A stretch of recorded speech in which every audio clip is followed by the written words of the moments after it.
Orianna, for example. You can have just Thresh and Orianna if you want. I've also got to say, the featured matchup in this game, it's definitely going to be that top lane, just because there's so much on the line there. You let a Hecarim get out of control, then things start going very downhill for your team very quickly, especially when the enemy team, they've got a very combo-oriented team with that Shockwave.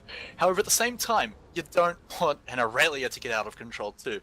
But the big thing to notice here is that Graduate M, he's going for that Smite build, so he is going to be essentially a summoner spell down. But being Hecarim, he's a champion that doesn't rely as much on Flash, especially once level 6 comes around.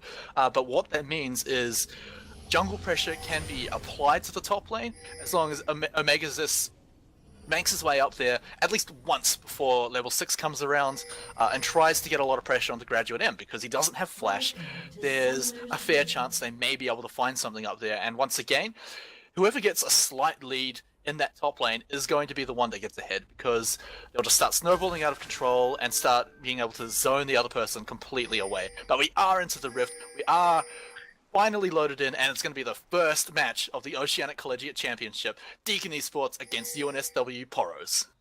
Yeah, already quite a defensive vision pattern coming out of the Poros here. I think that's quite smart with the Sejuani in the jungle. She still has a bit of a slow early clear. It's not as difficult as it once was back in the day, but she's definitely a jungler you want to protect. And actually, as I say that, she sort of hovered up towards the blue side there where Graduate M is hanging around, just helicoptering on the spot for now.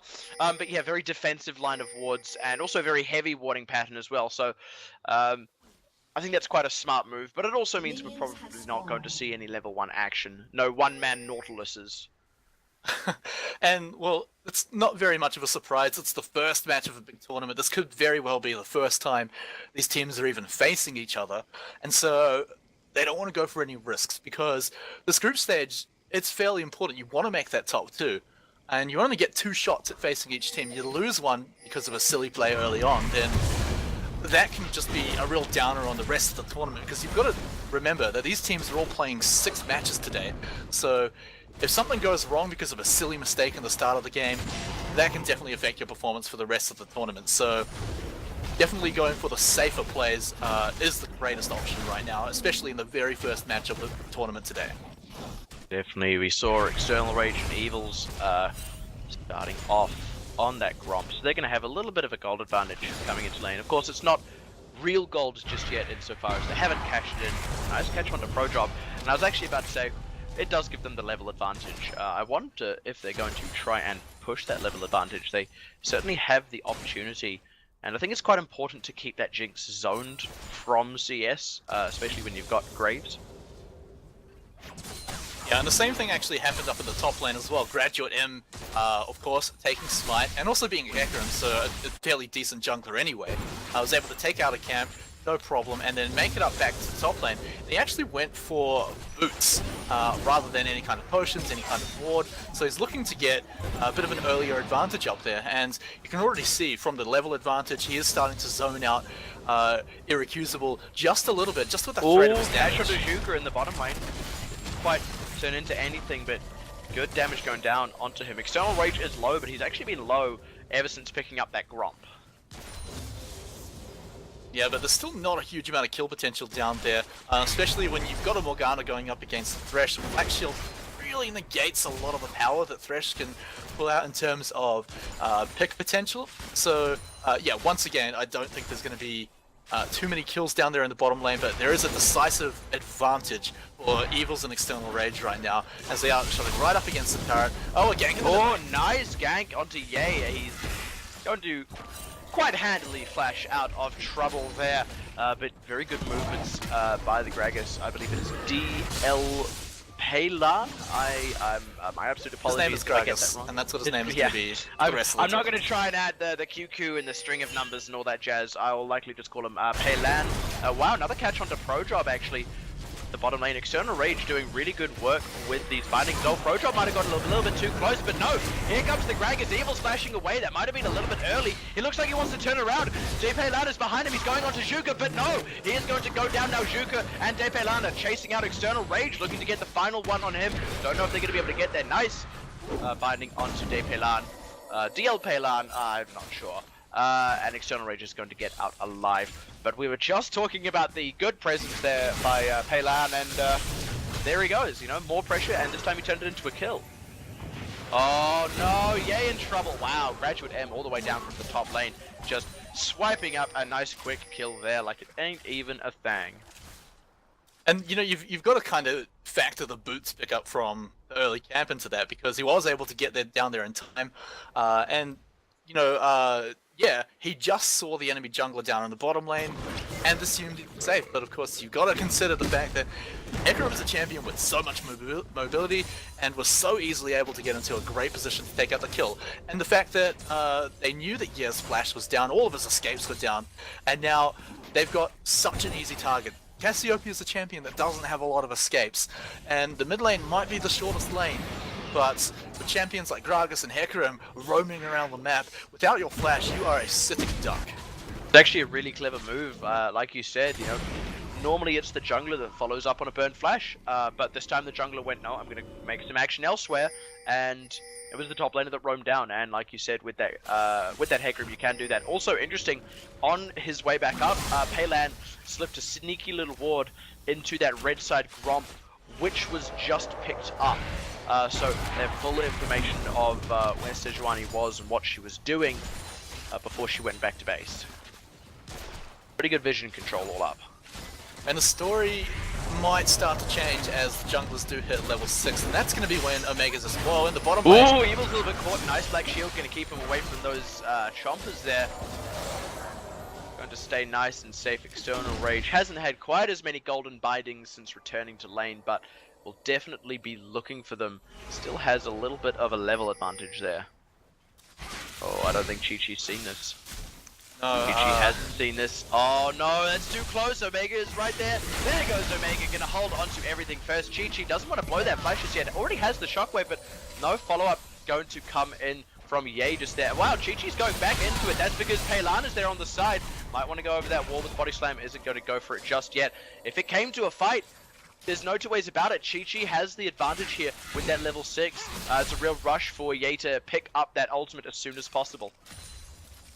And it's also just due to the level advantage that he's gained because of the early pressure that's been put on him. Ever since he did blow that summoner spell, Flash is still down, and that's why you can see Peylan, he's still hanging around that middle lane, still waiting for that kill. Not quite level 6, but to be honest, does he really need it against this champion? Oh, now Here we're going to find out. The shockwave goes down. Nice ultimate though from Ye. The Body Slam misses completely. Ye wants to turn it around, but no, Peylan has too much damage there, and the Sejuani had already disappeared.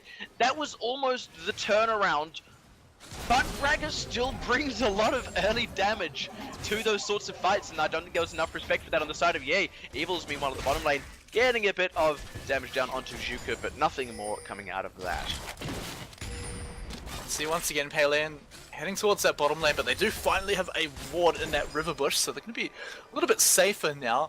As, you know, as safe as you can be against the Thresh lane, but External Rage with that Black Shield is going to be keeping himself and Evil's just super safe. We saw a few times actually Pro Job actually connecting a few death sentences and nothing coming of it. Even with the combo coming up from Flame Chompers, Black Shield just completely negates everything. So you can see there's not a lot of kill potential like I said earlier on, but the fact that Peylan doesn't even really need to pay attention down there. He just needs to keep camping that mid lane. Flash is just about to be back up for Ye, so might be a little bit safer, but he might need to start calling for help from Omega because he's really being camped, and there's no surprise why. Yeah, I still... Oh, the hook goes wide of the bottom lane, and actually External Rage is turning it back around with the catch of his own. Oh, the double teleport is coming in though. External Rage might be in a bad spot. Graduate M is there on the side trying to aggress on. Barrel goes down.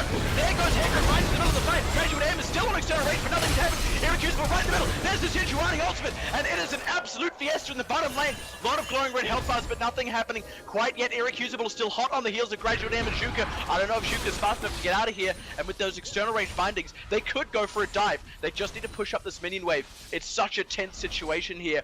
Looks like they might just turn tail instead, go and pick up that dragon.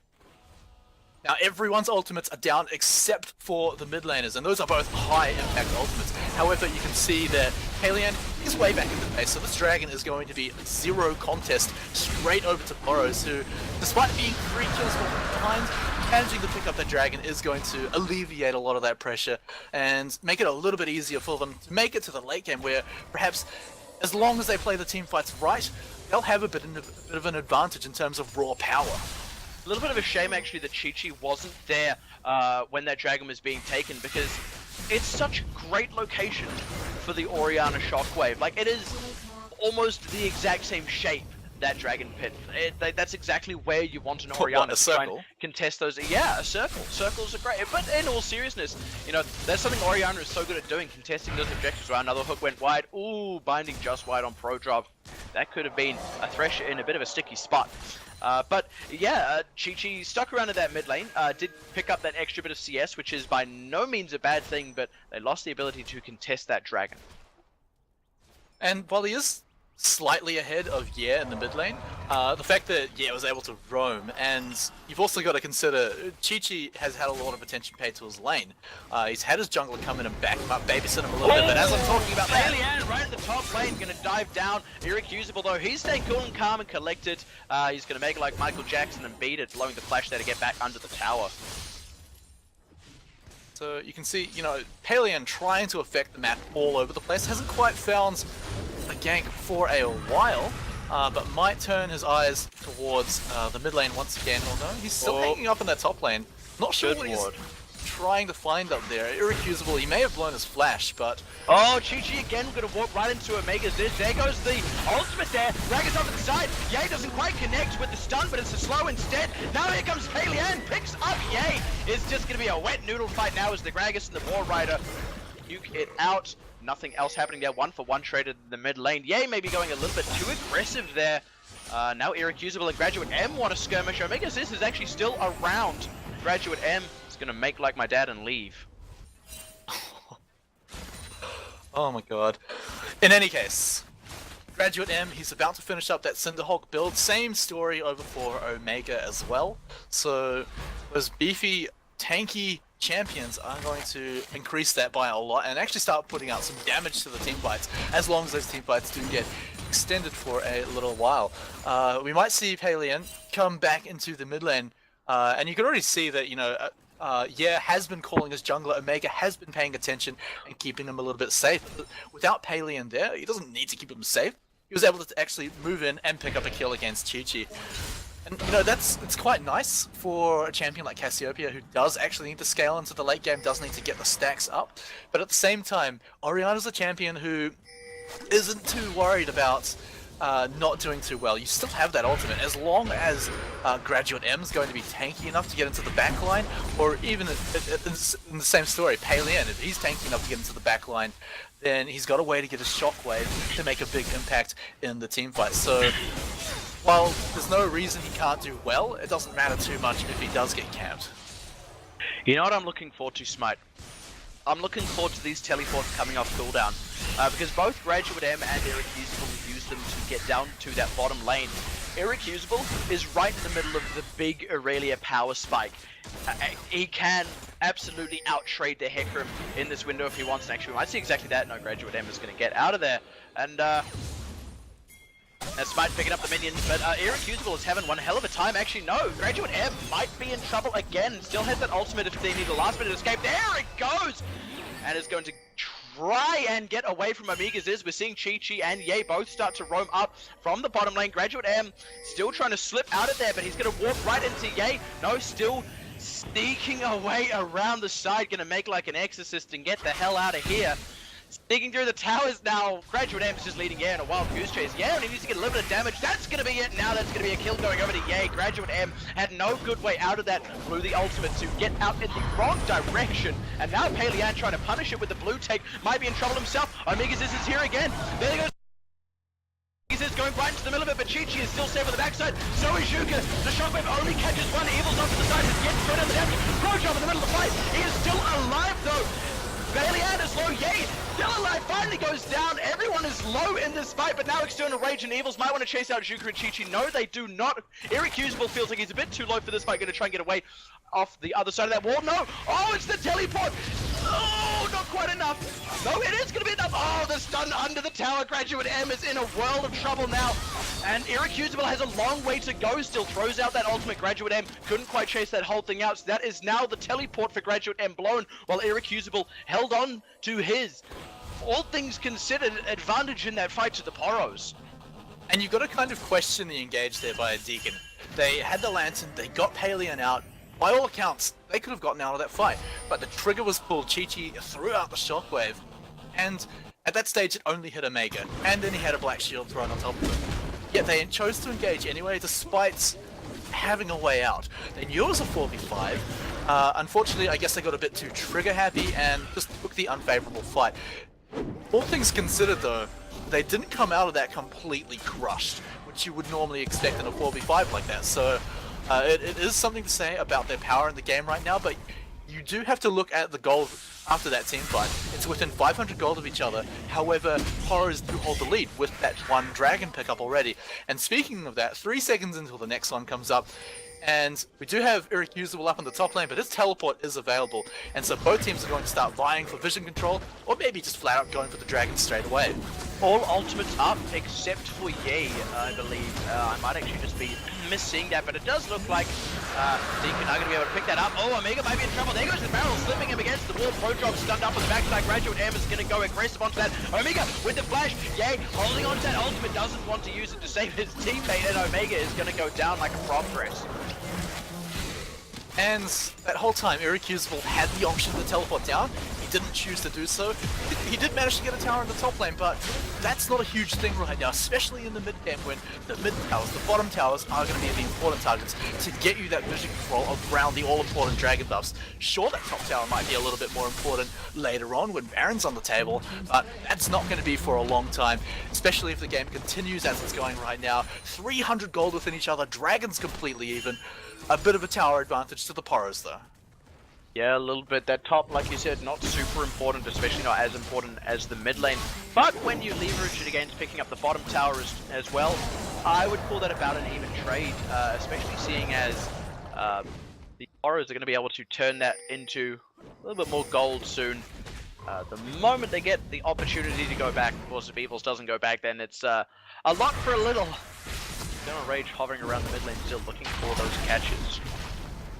And you can see that, yeah, he's picked up that Archangel stuff and he's actually gone ahead and bought it as his very first item. And typically you'll see someone pick up Tears of the Goddess, wait for it to stack up, buy a few items in between, and then finish it off. However, he's completely rushed it, and that's sort of surprising because one, it's not a Seraph's Embrace yet, so he's not actually going to get a lot of the defensive power out of it.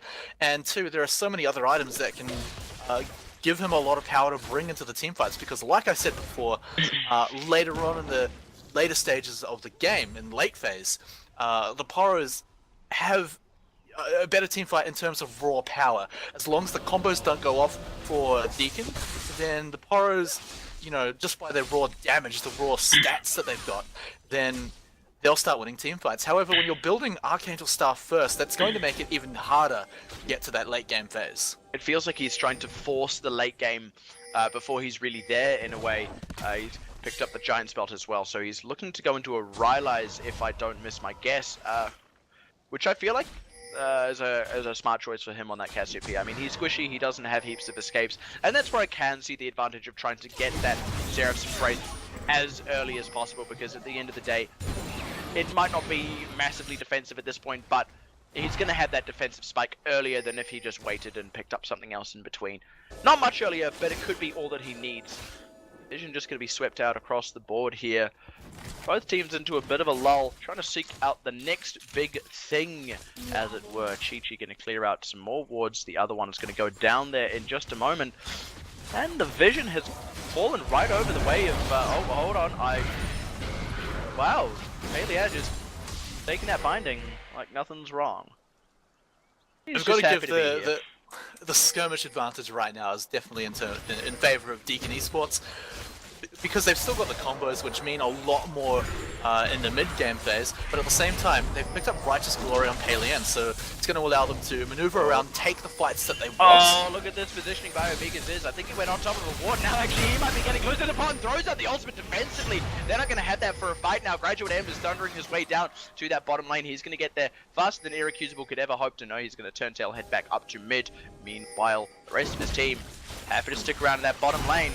I feel like that was Omega's is looking to get a really clever move there, but he didn't quite land in the bush. He landed inside of a ward, and that totally gave him away. He had to blow that ultimate defensively, and I don't know how well they'll do in a fight if one is about to break out here. The wave is not quite coming out for the Poros right now, as they do lose a turret to Deakin, who are just going to back off for now. Irrecusable, you know, he's picked up that Triforce, and you talked about the power spike for Aurelia before, once level 9 hit around. The even bigger power spike is when Trinity Force comes into play, and that's exactly what he's picked up right now, and he's going to be the 1v1 champion. We've already seen a few times when the camera's moved up to that top lane. Every time Irrecusable's gone against Graduate M, he's always had the upper hand, he's always been able to zone out Graduate M well enough to, you know, dissuade him from going up to that top lane any longer. So he's got that power as well, but once team fights come around, if he can teleport down and get to that backline, especially on a champion like Jinx, who doesn't have any escape until kills come into play, then he's going to have a pretty easy target. The thing I find really interesting is in that bottom lane just before, Omega's has opted to stay around. Presumably to have the counter engage if any fight broke out. The thing is though, without that ultimate, their counter engage wouldn't have really been a fight winning kind of thing. They were better off just backing away, letting that tower go down, which it did anyway, and having Omega move up to the mid lane with Irrecusable, try to pick up a kill on Graduate, or even just pick up a tower and trade off. I feel like they just really lost out. They kind of stood and watched the spectacle in a way, and I feel like they missed out a little bit there on a bit of fun. And oh, Omega gets caught up over the wall. Actually, he might be in trouble here. The shockwave gonna be getting flashed out of. Oh, the rocket! That moment of hesitation trying to get around that burning brazier on the edge of that wall was all it took for Omega to go down. This could prove to be a big advantage for Deakin, as Dragon's spawning up in 10 seconds, Omega's not even going to be alive, there's no smite for the top laner from the Poros, they've got complete Dragon control right now, so they're going to be able to take that no problem at all. If there's any kind of contest at all, then they can just turn around and throw out all their ultimates. They won't have Shockwave, but everything else is still available, so the Dragons should go over fairly easily for them right now, despite the Skull Crab being there in control of the Poros. Irrecusable actually has teleport along with Graduate M, but neither of them going to use it. Dragon goes over, and that is their second Dragon picked up now. Getting the firm advantage on that just goes to show that first Dragon isn't as crucial as one might normally think. I want to browse the CS up and down the board here actually, because the only place that Deakin are ahead in terms of CS is in that mid lane. And when Ye has 2 kills to his name, that raw CS advantage doesn't mean a whole heap. In fact, it feels like, hold on, here it comes. Never mind that. The Dragon's ultimate going down didn't really do a whole lot of a lot. And now Irrecusable is going to come into the middle of the fight. Pelead taking the Thresh Express, going to make like a honky dolly and get the puck out of here. Yay, getting aggressive on though, the shockwave goes down, catches through, and now the fight is broken up, but Pelead is in a world of trouble. He goes down, but Graduate M from the backside, right to the fight. Yay is there, but he is safe with Evils beside him, and they're just piling on one on top of the other. One gets down, another 2 follow him. Irrecusable going to pick up the kill on Graduate M, and it's 2 for nothing so far. Looks like this tower is going to be the next casualty in the fight. And once again, it was Deakin pulling the trigger, and again on what looked to be a questionable fight. They'd already used their ultimate from Gragas. No explosive barrel was going to be available. The Lantern was still on cooldown, so once again, escape tools are not on the table. They thought they had the advantage with a surprise engage from a teleport Hecarim, but in the end, all it did was make them lose a team fight in a 2-for-0 trade, and they lost a tower out of it. I really feel like that was just it wasn't a great time for Pelead to turn back around once he'd taken the Lantern to safety. You know, he didn't have the ultimate available to him. Sure, he has a bit of damage, sure he's a bit of tankiness, but he didn't know where Evils was.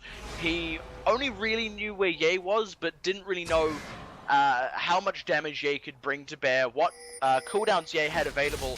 And of course, the difference between, you know, the Cassiopeia and the Gragas is the Cassiopeia can keep dishing it out all fight long, whereas, you know, with the Gragas, he's a lot more cooldown reliant. So I feel like that wasn't a great move by Palian there, and they certainly did pay for it. That being said, the combo is still terrifying. We've seen glimpses of it here and there, and I think if they land a whole lot of it, there's not going to be a lot that the Poros can do about it. They still haven't managed to pull it off just yet, however, this top tower looking to be the next casualty in this game. Does look like the team fights on the table. That's the right target. Brings straight to the needle there. Omega is irrefutable in the middle of the fight. The shot they're going to get this one, and it's Ye. But Ye, he's going to get out alive despite the rocket, and just throws out his own ultimate. Now Pro going down, and it looks like Deakin is scattered, running to try and make it like a banana and split. Omega's is getting slowed up there. Is going to keep up the chase, not going to go any further onto Chi-Chi and Zhuka. Says a lot that the two carries are the ones left alive, but when it comes down to it, Omega's is caught them straight off the bat with an ultimate, and it kept them out of the fight the entire time.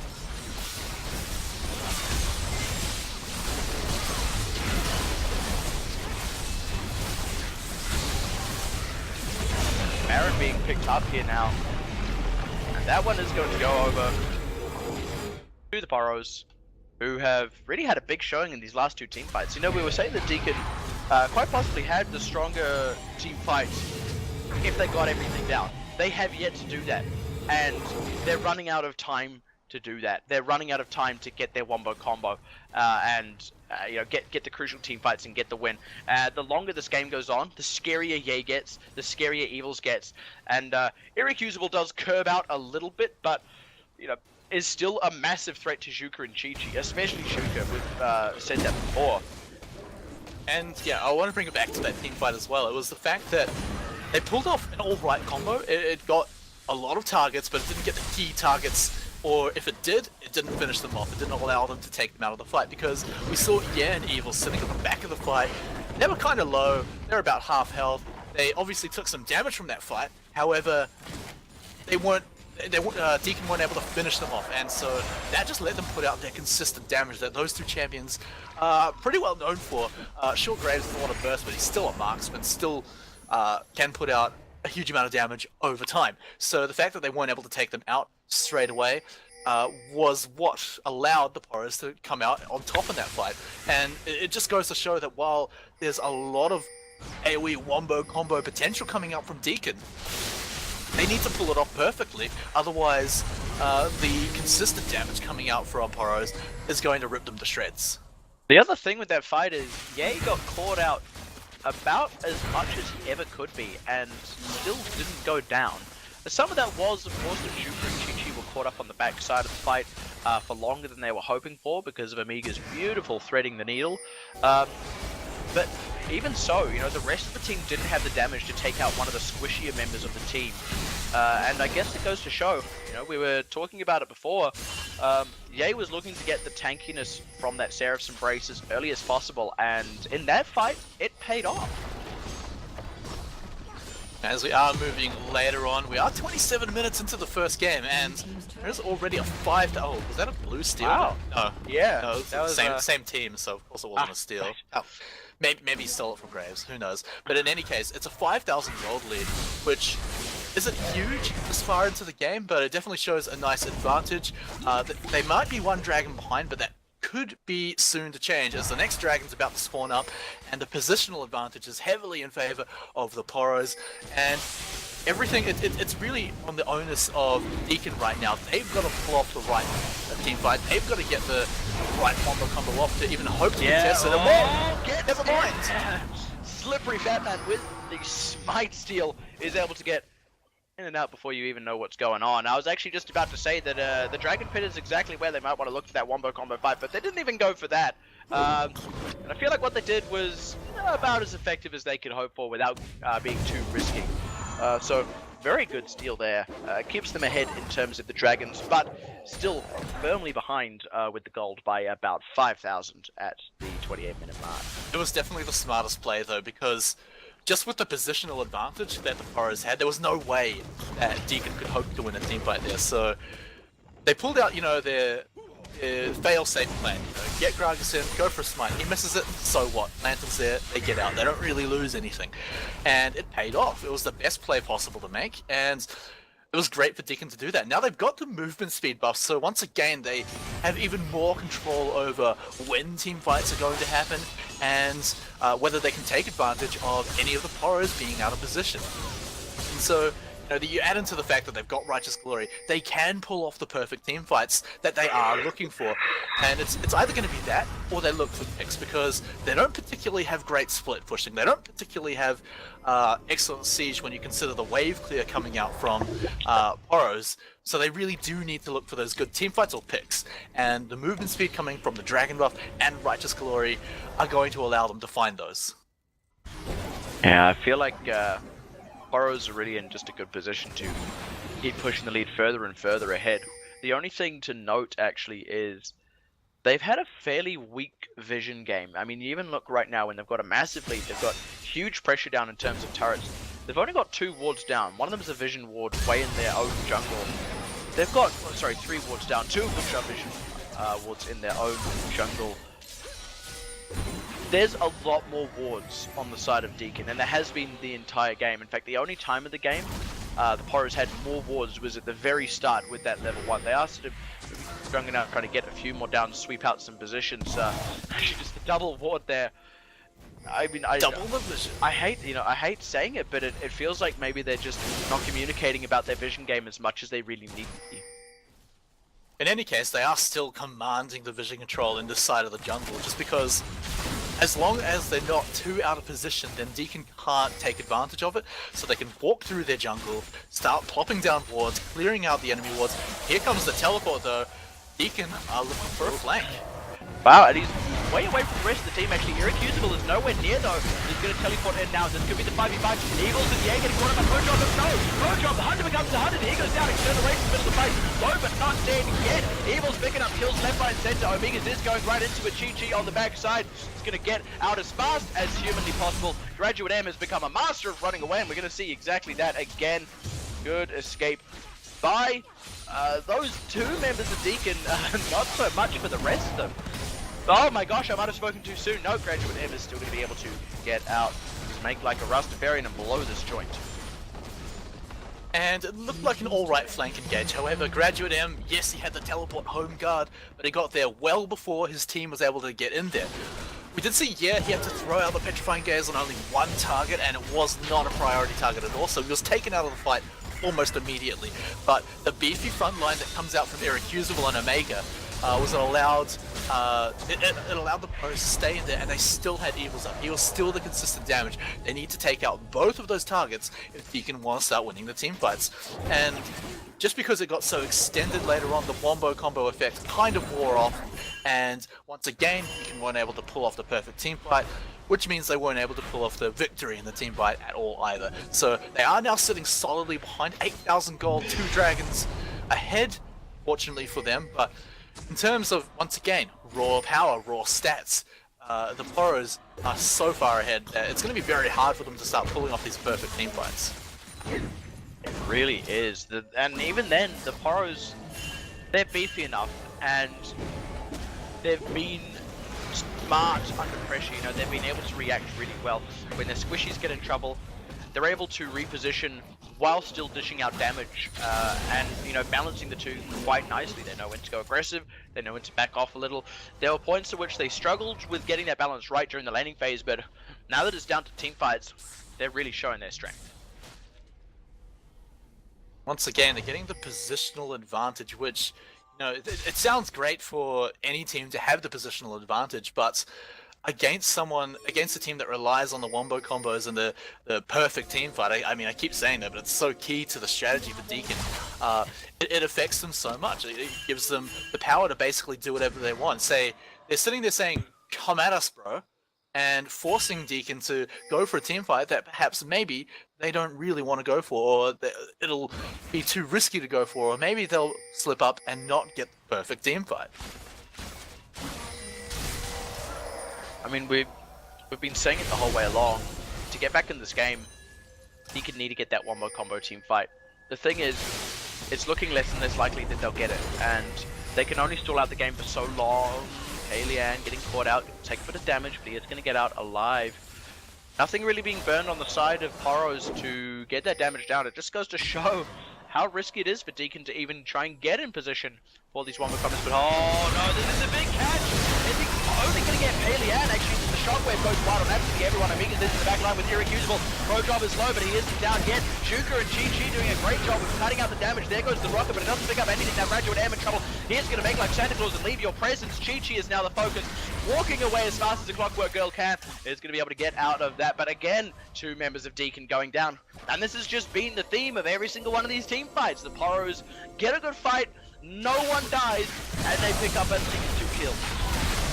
And the difference between that team fight and every other team fight so far was, for this time, it was Poros that pulled the trigger, and you could already see how much more effective that was. Because of the surprise factor of the fight as well, Poros didn't really see it coming that soon. They didn't even get an ultimate out from Gragas, so Palian wasn't able to disengage his team, and you could already see that was the focus in that team fight. That was all they were worried about, was getting out of there with as many people as possible. Without the explosive barrel, and with no one jumping on top of and Evils, there was no way they were going to win that team fight, and there was no way they were going to get out of it safely. So Poros over 10,000 gold ahead right now. They've got the Baron. They are still 3 dragons behind, which Deakin were able to pick up as a consolation prize. But I'm not sure that's going to be enough. You know, your damage to minions, you might help with the wave clear, but it's not sieging that the Poros are looking for. It's just good team fights. Yeah, the thing to note actually in that fight is it was about as bad as the situation can get for Deakin, and they still only lost 2 members. I know that sounds really silly, like, oh, only 2 members, but the ones they lost were the jungler and the support. You know, their carry stayed alive, and even then their jungler only went down because he happened to be the first one to get caught. In fact, he was the only one who got caught by that Sejuani ultimate. It speaks to the positioning of Chi-Chi and Juker. They have rarely died. In fact, they each only have 1 death, the least number in this game, aside from Irrecusable with none. And, you know, that's on the losing side of this game so far. Not that they've lost, you know, they definitely can come around. In fact, they might just be able to come around. Wow, there goes Juker, but the Sejuani ultimate with the re-engage could be devastating. Now Pro-Job is low, along with Juker. Graduate M falling over on the backside. Pro-Job now trying to walk away, Irrecusable, doing what he can with the ultimate. Evils is right there in the middle of the turret, going to be able to pick up another kill. You know, it looked like it could be the fight. It turned out to be the exact opposite, and now the Poros, I think they're just going to storm straight through, try and close out this game. These are some long death times. If that was not the winning team fight that could turn things around for Deakin Esports, then I don't think anything is going to be. I think you're right, this is where the Poros are going to close out the first match, but just to go over that team fight once again, that was just Evils and yeah, sure 1 or 2 of them got caught up in that shockwave, but they weren't able to be capitalized on. They didn't get jumped on by anyone and managed to survive and then start putting up consistent damage. You could see them at the back of the team fight. They managed to stay alive, and that's why, even in the face of such a horrifying looking team fight for your team, you're still able to stay ahead. And that's going to be the first match of the OCC final stage, going over to the UNSW Poros to take out the first point in the group stage. The thing that was incredible about that match, actually, is on both teams, the carries had incredible positional